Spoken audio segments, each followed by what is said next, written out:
Welcome to the Banker Lamp. Please enjoy the video.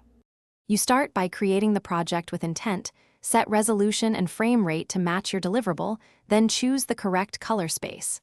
Once done, import footage through the media browser so metadata and audio channels stay intact.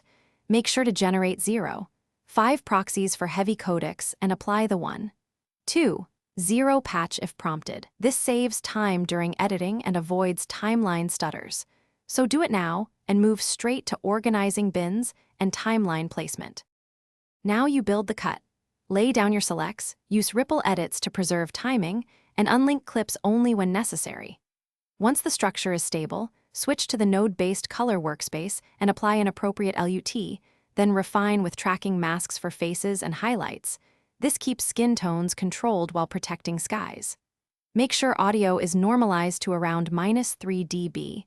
Apply ducking for dialogue over music, and continually check waveform, sync so picture and sound remain locked. Finish by selecting the correct delivery preset and setting a target bitrate that balances quality and file size. Include captions and metadata before queuing the render. Once exported, play the entire file to confirm levels, color consistency, and caption timing.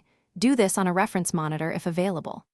If the export fails or shows glitches, clear Film Vision 2 cache, relink proxies, update GPU drivers, and re-render a short clip to isolate the issue before a full re-render. This usually resolves stubborn errors. Thanks for watching. If this was helpful, leave a like and consider subscribing. See you next time.